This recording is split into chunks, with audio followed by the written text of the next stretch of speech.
Game design is a broad profession. There's many different routes to go down, like technical design, narrative design, system design, but today we're going to talk about level design. Now, level design is one of those things that sounds deceptively easy. You kind of have a quick little game plan in mind. You have a couple enemies there, a little bit of cover here, and you think, oh, it'll work out. But if you don't have a good plan, just like everything in game design, you got to make sure you plan out everything before you get into it because it'll just save you a ton of time. Behind me is a level design guide that just consists of a bunch of questions I like to ask myself whenever I'm designing a level. Now, a lot of these questions are just pretty much plug and play for really whatever game that you're making. Now, you might want to ask yourself some more questions or maybe change them around for for your project specifically because everybody's project is going to be a little bit different. Purpose and context. What is it for, and where is it at in terms of the timeline of the game? Think about it like the beginning of the game, the middle of the game, the end of the game. Is it right after level 3? Is it, level 4? Is it going to be level 7? In terms of purpose, is it the tutorial? Is it right after a shiny new weapon that you get? Or, is it just introducing you to the very basics? Is it an open world? That kind of stuff is what you got to think about whenever you think of the purpose. Next is the tools and challenges. What tools does the player have, and what challenges are they going to face? Now, this is super important because whenever you think about the tools, are they movement tools? Are they just weapons? Thinking about this will help you out whenever you're making your level because if you have something like, let's say, a jetpack or a zip line, that means you need to have verticality. And if the player has those kind of things and they don't have verticality, it's not going to feel good to them. Now, next is the challenges.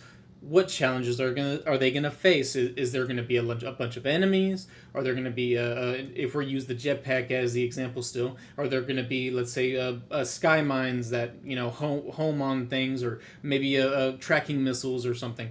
That's super important to think about. Maybe there is a bunch of gaps that the player needs to manage their fuel for. I want to interrupt to ask you guys to leave a like, subscribe, and comment what you guys ask yourselves while you're making a level. Next up is goals. I want you to think about kind of the steps the player is going to take. So whenever they spawn in to the level, the first thing they'll see, the next thing they'll see, what you want them to see, and how you're going to make them see that or experience whatever you want them to experience. That stuff is super important whenever you're making your game, knowing that, because whenever you have a level that, let's say, let's use a horror game for example, if you need the player to see the scary monster, how are you going to make sure they see that? Usually horror games use lights or different little tricks to noises to draw the player's attention to a certain spot. Next is the pillars for your levels. These are pretty much some patterns that you want to introduce to your levels that the player can either recognize subconsciously or actively. A good example is like, let's say you have a puzzle. There's 3 clues to the puzzle. A lot of games use 3 clues, maybe 5 clues. Regardless, you want to make sure that whenever you make a puzzle or whenever you make really any system that goes into your level, you got to make sure that you keep it uniform and keep it a nice even pattern throughout your levels. You don't want to add just suddenly too many here or too many there and then go back to the same pattern, because it just doesn't feel good for the player and it can be kind of confusing, especially whenever you get into the habit of, let's say, getting 3 codes or 3 combinations to maybe a keypad, and then out of nowhere you have a 5-piece puzzle, and then they have to go backtrack, and whenever they have 3, and it just kind of messes with people's expectations. This can go beyond just puzzles. It can go into maybe different height maps. Let's say you want to make sure you have verticality in your levels. So there's 3 different heights, maybe 2, 4, 5. Depends on the game. Another thing you want to think about is textures. Let's say whenever you have, let's say, 3 heights, the first texture is going to be dirt, then grass, and then stone.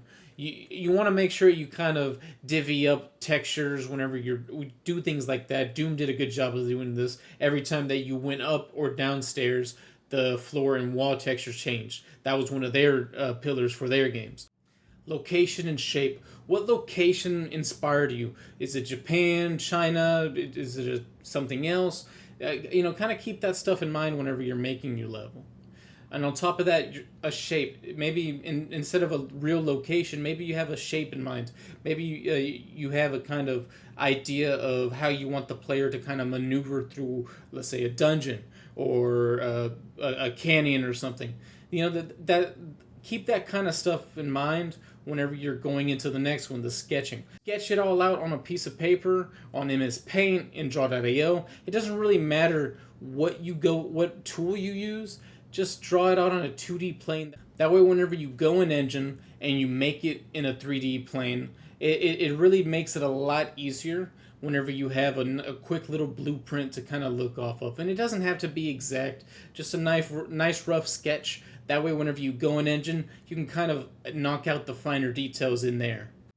Thank you guys for watching. I hope you enjoyed the video and learned something. In the description, you'll find the document that I used in the video. And I just want to ask you guys to leave a like, subscribe, and comment what kind of videos you want to see in the future. Y'all have a good one, and don't forget to keep designing.